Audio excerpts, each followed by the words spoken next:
Chers amis, bonjour, Shabbat Shalom, vous allez voir. Vous avez au Sefer Devarim, la paracha de Devarim. Dans cette paracha, il est écrit au début, il est à Devarim Asher Diber Moshe El Kol Israël, Bever à Yarden. Donc ce sont là les paroles de Moshe que Moshe adressait à tout Israël en deçà du Yarden. Et il est écrit par la suite, or ce fut en la 40e année, le 11e mois, le premier jour du mois, que Moshe redit aux enfants d'Israël tout ce que l'Éternel lui avait ordonné à leur égard. Vaï barba'im shana ve'ashte asar chodesh be'echad la chodesh diber Moshe el ben Israël bechol asher tziva Hashem oto aleh. La question est de savoir pourquoi Moshe a-t-il attendu pour parler et puisqu'on le sait que le Sefer Devarim a été écrit par Moshe Rabbeinu avec le roi Kodesh. Pourquoi Moshe Rabbeinu, qui est un concentré, un condensé de toute la Torah, a-t-il attendu la 40e année pour réprimander, puisque là, ce Sefer Devarim est une réprimande de tout, bien sûr, ce qui s'était passé pendant la traversée du désert, pendant les 40 ans de traversée, toutes les fautes que les enfants d'Israël ont commises, et il va donc les réprimander. Pourquoi a-t-il attendu la 40e année, le dernier moment, pour les réprimander? Et là, Rabbi Nachman nous enseigne un grand enseignement, et nous dit, Melamed shelo ochicha mela samur lemita, parce qu'il voulait attendre d'être proche de sa mort pour pouvoir les réprimander, comme il est décrit dans le Zohar Kodash, al Moshe Rabbeinu alav shalom, sur Moshe Rabbeinu, begin de ava ashiv bechayecha de ilu ava efshar lecha avit me'ader kala. Il est expliqué donc dans le Zohar concernant Moshe, notre maître. Il pensait toute sa vie aux possibilités qu'il détenait pour rapprocher le monde entier de l'Éternel, béni soit-il. Dechot kedusha be'chu, donc de Akadosh Baruch Hu. Toute sa vie, il a pensé comment faire pour rapprocher les enfants d'Israël de Akadosh Baruch Hu. Et ça, c'est effectivement le travail des grands tzadikim. Nous sommes très très loin de comprendre quel a été le travail de ces grands tzadikim pendant toutes les générations, à quel point ils se sont dévoués corps et âme pour sauver le peuple d'Israël. Et comme nous le savons très bien, les plus grands tzadikim étaient bien sûr Rabbi Shimon Bar Yochai, avec le Sefer HaZohar, où il a dit « Je peux amener la Géoula avec le Sefer HaZohar », le Arizal HaKadosh, le Baal Shem Tov, et finalement notre grand et saint maître, Rabbi Nachman de Breslev, qui vient en quelque sorte terminer les 2000 ans d'exil. Il vient poser sa chotemet, sa signature et sa charayut, sa responsabilité de ramener le monde entier à la Teshuvah. Comme l'a dit Rabbeinu, je suis une âme merveilleuse. Pourquoi a-t-il dit des choses pareilles comme Rabbi Shimon ou même le Arizal? Pour nous faire comprendre, nous qui sommes tellement loin, nous qui ne comprenons pas du tout quelle est la grandeur de ces tzadikim et quel est leur travail dans ce monde. D'ailleurs, Rabbi Nathan a écrit, n'avait toujours pas compris véritablement la grandeur de Rabbi Nachman pendant sa vie. C'est pour ça qu'il a mis du temps à écrire l'écouter à la chot, et une fois qu'il a petit à petit intégré tout ce qu'il avait vu, il a pu rentrer dans le Nachal Novea, dans ce flot de sagesse. Il est rentré dans le flot de sagesse et a reçu toute la sagesse de Rabbi Nachman, parce que pour arriver à recevoir la sagesse du tzaddik Hador, du juste de la génération, il faut s'inclure totalement en lui. Et bien sûr, c'est s'écarter totalement de toute influence extérieure. Il faut faire beaucoup des doutes, il faut beaucoup de dialogue avec le Créateur pour lui demander sans arrêt de nous rapprocher de la vérité, parce que sans l'idée des doutes, bien sûr, l'homme peut facilement tomber dans un mensonge qu'il a créé lui-même, dans un Dieu qu'il a créé lui-même, et il va amener ce Dieu qu'il a créé à faire sa volonté à lui. C'est ce qu'on appelle l'exil de la Shrina, l'exil de la présence divine. Le plus grand exil, comme on l'a dit Rabbeinu, c'est celui qui va ramener Hachem à ce qu'il pense, sans faire idbodidout, sans demander sans arrêt à Kadosh Baruch Hu de le guider dans la vérité. Chez Mevoar Sham, Godel Ma'alat Moshe, et là-bas, bien sûr, on comprend la grandeur incroyable de Moshe qui représente le Tzaddik Ador. Bijelze Shayach Roshev Kol Yamav. On comprend que Moshe, comme les grands tzaddikim, puisque vous savez que l'écouter Moharan a été écrit bien sûr à la fin de la vie de Rabbi Nachman, dans les dernières années de sa vie.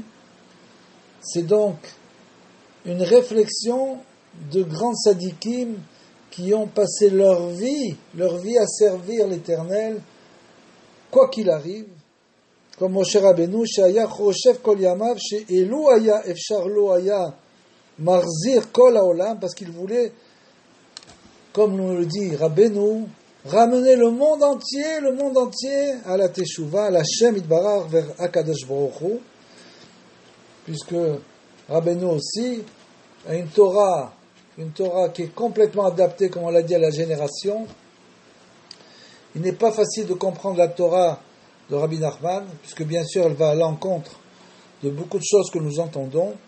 Mais si on essaye d'approfondir véritablement sa Torah, on comprend qu'elle est adaptée à tous et que c'est le seul et unique moyen pour la génération de se rapprocher d'Akadosh Baruch Hu. Véritablement. C'est une Torah. Rabbi Nachman ne nous demande pas d'être des tzadikim, pas du tout. Il ne nous demande pas d'être des géonim, d'être des talmidei rachamim. Au contraire, il nous demande d'être des gens simples, yehudi kasher, pashut vetam. C'est-à-dire qu'il nous demande d'être des gens kasher, simples et intègres. Ça veut dire quoi? Ça veut dire que ce niveau de yehudi kasher est un niveau extrêmement élevé. Et pourquoi Rabbi Nachman, pourquoi comparé à Moshe Rabbeinu ici, pourquoi nous dit-il qu'un très grand niveau, pour nous bien sûr, c'est d'arriver à être un yehudi kasher? Ça paraît a priori assez facile, pas du tout, c'est une chose extrêmement difficile. Seulement, si quelqu'un a pour but juste de devenir un yehudi kasher, et que, comme le dit Rabbeinu, il va à les Kadesh, c'est-à-dire qu'il a sanctifié ses Sevanerot, ses 7 luminaires, c'est-à-dire ses yeux, ses oreilles, le nez et la bouche, alors à ce moment-là, il peut arriver à être un yehudi kasher, il atteindra un très grand niveau, c'est-à-dire qu'il ne sera complètement séparé des visions interdites, il n'écoutera plus aucune parole de la Lashon Hara, il ne proférera pas avec sa bouche plus aucun Lashon Hara. Et bien sûr, et dans ce cas-là, l'homme peut arriver à être un yehudi kasher, parce que beaucoup de gens qui pensent que la chokhma est la clé du Gan Eden se trompent, puisqu'il y a beaucoup de gens, on l'a vu, malgré leur chokhmot, leur connaissance, tombent dans toutes sortes de travers, le vol, le mensonge, la tricherie, etc. Donc ça ne veut pas dire, c'est pas la chokhma qui est la clé, bien sûr, la clé du monde à venir.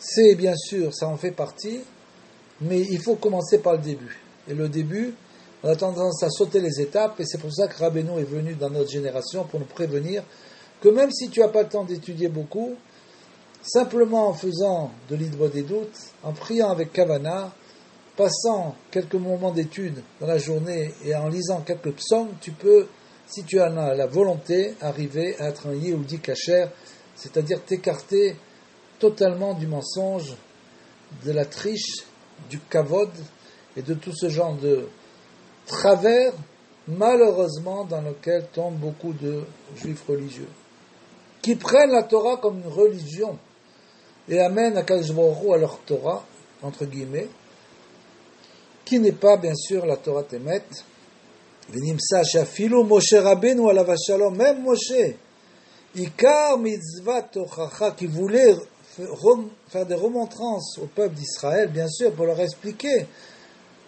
comment, quel chemin prendre. Aya mekayem al yede a ratson shaya kofef tamid l'arzir kol haolam. Il utilisait donc sa volonté, l'essentiel de la mitzvah, de la réprimande. C'était donc par l'intérieur de la volonté, cette volonté qui brûlait en lui constamment, l'arzir kol haolam, de ramener le monde entier vers le bien, la moutave, al yedeze zacha, yamash zacha, et bien sûr grâce à ça il a pu mériter ce qu'il a mérité, puisqu'il a attendu donc la 40e année proche de la mort pour pouvoir réprimander, parce que c'est une chose très difficile de réprimander. On sait que dans notre génération par exemple, il nous est complètement interdit, on ne peut absolument pas réprimander, puisque quand on réprimande quelqu'un, il faut comprendre que l'autre ne doit sentir que de l'amour. Si il sent dans la réprimande de son prochain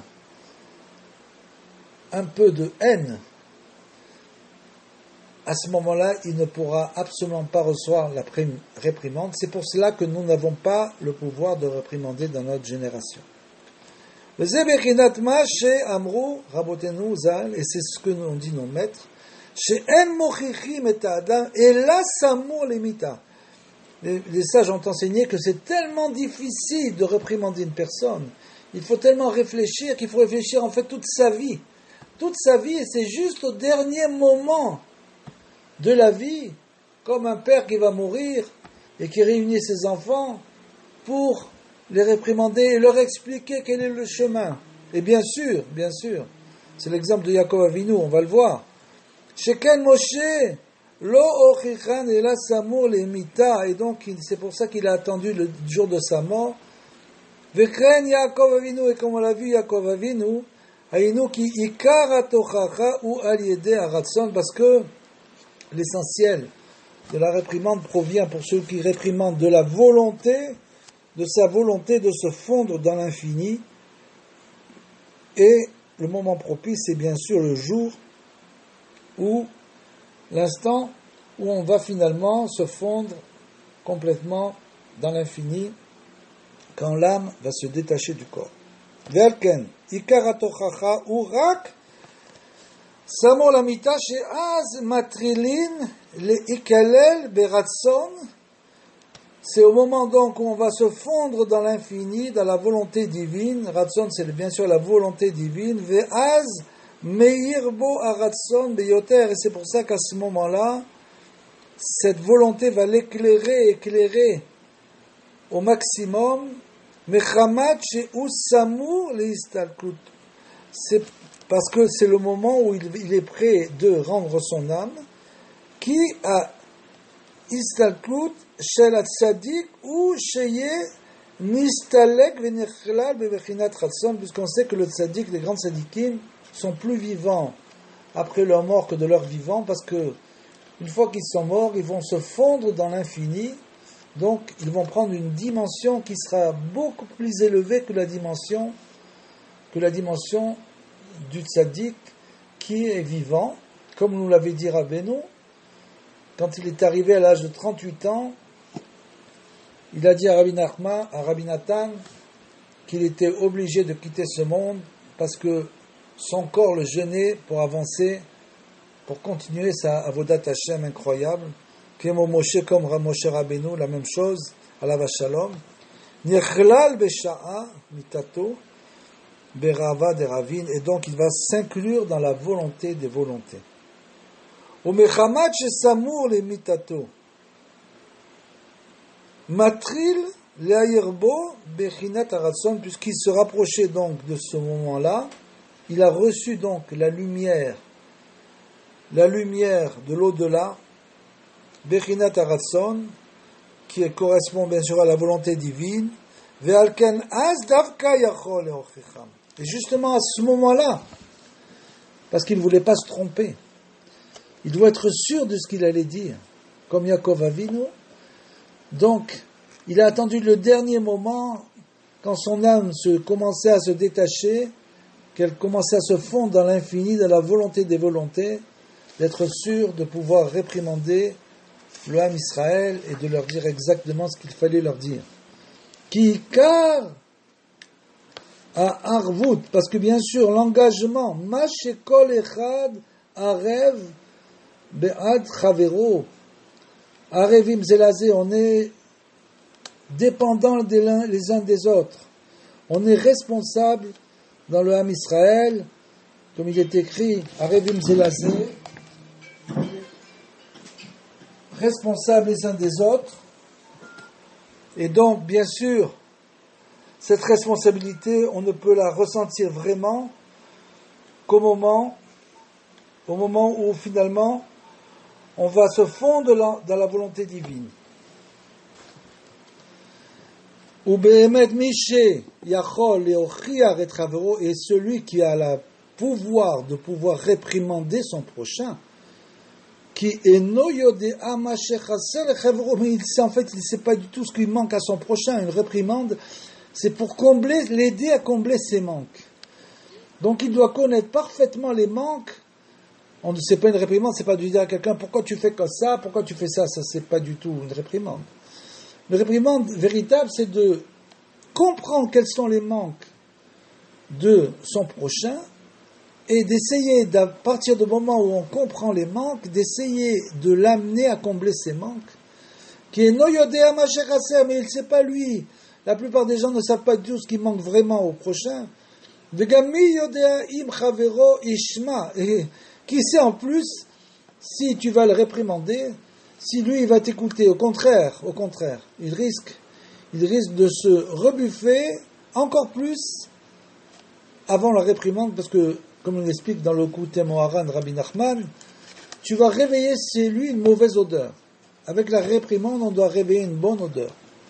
Et la plupart des réprimandes ne servent strictement à rien, pour les enfants par exemple, parce que ça ne fait que réveiller une mauvaise odeur chez l'enfant, ou chez la personne qu'on réprimande, parce qu'en fait on ne connaît pas du tout ces manques véritables, ces manques profonds. Et est-ce que ton chaver va écouter les dvaro, ve'afilo im ishma, et même s'il est prêt à t'écouter, mi yoda im yochal l'idgaber al ma shetzarir. Comment sait-on si maintenant on va le réprimander, on va même pas lui donner les armes pour pouvoir combattre ce qu'il doit combattre.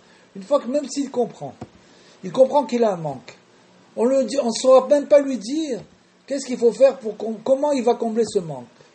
C'est bien pour ça que la réprimande est une chose extrêmement élevée et qu'il faut faire très attention à cela.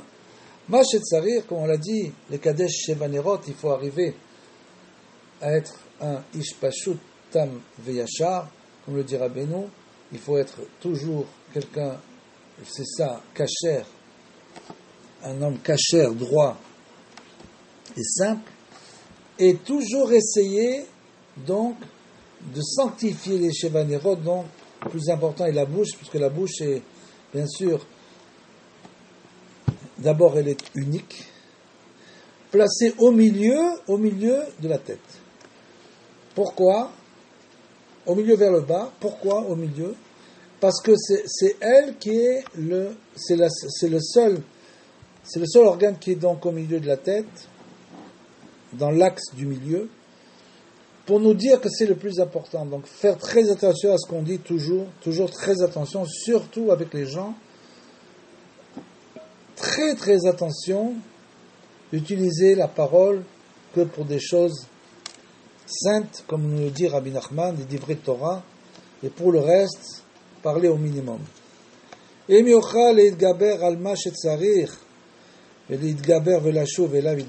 que il pourra, celui-là qu'on l'a réprimandé, est-ce qu'il pourra résister à son mauvais penchant? On lui explique qu'il ne prend pas un bon chemin. Mais on n'a pas du tout compris quels sont ses manques. D'où vient cette force qu'il a pour faire une mauvaise action? On le réprimande, mais on ne sait pas du tout s'il sera capable de résister au mauvais penchant pour revenir vers Akadosh Baruch Hu. Alken ikar kiyum mitzvah zot, et donc l'essentiel de cette mitzvah, ou aliédé à Ratson, ne provient que du fait de la volonté, שיהיה רצוננו חזק מאוד לראות בטובת חברו. On doit essayer que la personne donc soit fortement désireuse d'obtenir le bien pour son prochain, c'est-à-dire qu'on veut essayer uniquement, comme on l'a dit, de réprimander par amour, et qu'il ressente ça, que c'est uniquement pour son bien, qu'il n'y a aucune mauvaise intention dans notre réprimande, bien que souvent les parents, par exemple, pensent qu'ils ont des bonnes intentions quand ils vont réprimander leurs enfants. Mais est-ce que eux, ils prennent la bonne voie? C'est la question qu'on devrait se poser. Avant de réprimander, il faudrait savoir si ce qu'on va réprimander est vraiment la vérité. Est-ce que nous prenons la bonne voie? Est-ce que nous sommes parfaits? Mais l'érod vetov chavero, on veut rien que voir son bien, vetovat kol Israël et du klal Israël, tovat ametit venisrit, on veut le voir le bien véritable et éternel.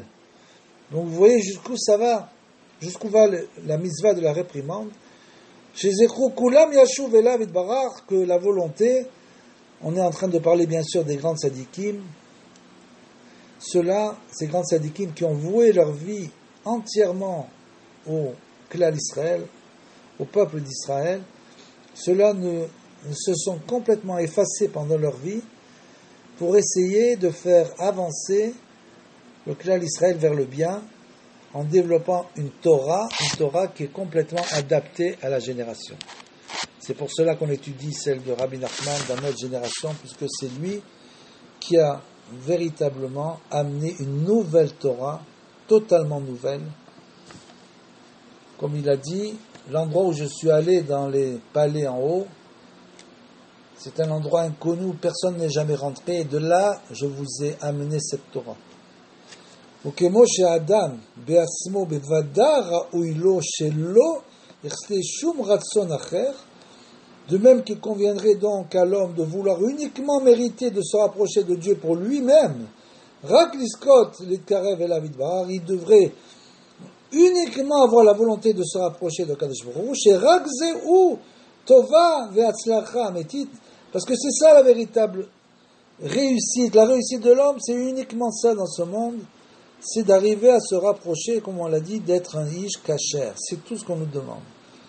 D'être un homme kasher, s'éloigner, comme on l'a dit, du mensonge, de la triche, de tout ce qui peut endommager, et comme le dit Rabbi Nachman, dès qu'un homme devient religieux, entre guillemets, nechnasbo ukumimut alev, c'est-à-dire que son cœur va dévier tout de suite. Parce que le mauvais penchant va s'attaquer à lui instantanément. Il va faire dévier instantanément son cœur dans des choses qui ne lui étaient pas arrivées avant. Et en plus, tout ce monde ne correspond à rien. C'est-à-dire que n'est que vanité, comme l'a dit Shlomo Ameler, vanité, tout est vanité. Tout ce que cherche l'homme dans ce monde n'est que vanité. Tout ce qui correspond au chomer, à la matière bien sûr, ce n'est finalement que pour son corps. La seule chose qui est importante, c'est combien un homme peut arriver à être un homme droit. C'est ça le plus important. Combien il peut être un ish kasher. C'est celui-là qui a gagné la bataille. Tout le reste, c'est vanité, comme le dit Rabbi Nachman. Même la connaissance, la chokhma, elle peut être très dangereuse. Il faut toujours l'utiliser en même temps que l'idbo des doutes, c'est-à-dire que sans arrêt, prier à Kadosh Baruch Hu de nous diriger toujours dans le chemin de la vérité. Puisqu'on le sait, il y a des grands sages qui ont dévié, malheureusement. Donc il faut continuer toujours ce chemin-là avec l'idbo des doutes, qui est moken, mechuyav kol echad, le eov et travero. Et donc si nous, on veut réprimander quelqu'un, il est clair qu'on doit aimer d'un cœur entier tous les êtres humains, tous nos frères, vechol Israël, kenafsho, et aussi tout le peuple d'Israël comme soi-même. Ou l'idgagea velachsof, chez isku kol Israël et karev elav itbarach, et donc en se languissant et s'efforçant d'essayer de rapprocher le peuple d'Israël à l'Éternel, béni soit-il. Bien sûr, on parle ici toujours encore des grands tzadikim comme Moshe Rabbeinu, c'est-à-dire que si les grands tzadikim, toute leur vie ont essayé que de rapprocher le peuple d'Israël, essayer de trouver, de comprendre la génération, et de comprendre quels sont leurs manques, et de comprendre quelle Torah leur sera adaptée, et de comprendre comment les sortir de leur travers, et de les comprendre comment de les rapprocher de HaKadosh Baruch Hu. Alors, ce tzaddik qui a voué sa vie entière à HaKadosh Baruch Hu, sans rien pour lui, rien du tout, celui-là, c'est le seul qui pourra véritablement réprimander le peuple d'Israël pour leur expliquer qu'ils ne sont pas dans la bonne voie. Ou betor kar, im efshar lo lekayem mitzvah zot, et donc, si par la même occasion il peut accomplir cette mitzvah shel tochecha bepshitut, et daber im chavero mirat hashamayim, et ça c'est ce qu'on peut faire nous à notre niveau. Si on peut essayer de parler à notre prochain de manière totalement simple, il n'y a pas de cours, il n'y a pas de rabbanim, il n'y a pas de géonim, comme le dit Rabbeinu. Une fois que moi je suis venu dans ce monde, nous dit Rabbeinu, tout ça n'existe plus, il n'y a plus que les sichot chaverim, c'est-à-dire les discussions entre amis. Donc, c'est ça, il faut essayer de continuer et de multiplier ces discussions sichot chaverim, sur quoi? Pour rapprocher son prochain de la crainte du ciel, bien sûr, rapprocher de HaKadosh Baruch Hu. Et ces sichot chaverim sont très importants, parce qu'on va parler de nos problèmes, qui sont des problèmes concrets, de chacun d'entre nous, de nos générations, qui n'étaient pas les mêmes problèmes dans les autres générations. Et si on multiplie ces sichot chaverim, on se réunit entre amis, et on étudie ensemble, en chavruta comme ça, en sichot chaverim. Il n'y a pas de rav. Personne ne peut nous donner conseil. Si on a un conseil à demander, on ouvre le Likutei Moharan, et là-bas on trouve tous les conseils, ou le Likutei Etzot, c'est le livre des conseils, puisque Rabbeinu, toute sa Torah, c'est une Torah de conseils. Donc il n'y a pas une chose au monde, pour notre génération, où Rabbeinu n'a pas donné son conseil. Donc si on a des problèmes, on regarde dans le Likutei Etzot, et là-bas on trouvera bien sûr une réponse pas du tout la réponse qu'on croyait. C'est une réponse qui est d'un niveau seulement très élevé, bien que Rabbeinu ait dit lui-même qu'il est descendu extrêmement bas pour écrire tout ce qu'il a écrit. Malgré tout, pour nous, c'est déjà très très élevé. Donc, en plus de cela, nous faisons ce qu'on appelle les sichot chaverim, on discute entre amis, et on va discuter chacun de nos problèmes, bien sûr, puisque tout le monde a des problèmes. Bevadaï ma tov ou ma naï, mais ça c'est tellement bien. Tikol echad mechouyav ledaber im chavero, car chacun est obligé de parler avec son ami. Il est interdit de s'isoler. Bien sûr, c'est bien de s'isoler pour les bonnes doutes. Parler à HaKadosh Baruch Hu, ça va être complètement seul. Mais à part ça, on est obligé chacun après de se réunir entre amis et de parler, d'étudier ensemble, de faire une table ronde et d'étudier ensemble. Non pas un monologue d'un rabbin qui va nous enseigner des choses, la plupart du temps à laquelle on ne peut pas répondre, mais essayer de se réunir entre amis et de faire ce qu'on appelle sichot chaverim, chacun parle à son niveau, beirat shamaim, mais surtout sur le sujet de la crainte de HaKadosh Baruch Hu, de Dieu, aval ha'ikar hu haratzon. Et seulement, on l'a dit, la volonté, c'est ça l'essentiel. Que l'homme ait toujours des gagouim, c'est-à-dire qu'il ait des languissements pour se rapprocher de HaKadosh Baruch Hu, des languissements pour se rapprocher du tzaddik, de se rapprocher de la Torah du tzaddik, et c'est comme ça qu'on pourra arriver véritablement à atteindre le très très haut niveau de Yehudi Kasher, d'être un Yehudi Kasher, tam ve pashut, simple et droit. Shabbat Shalom, ve'vorah à tous.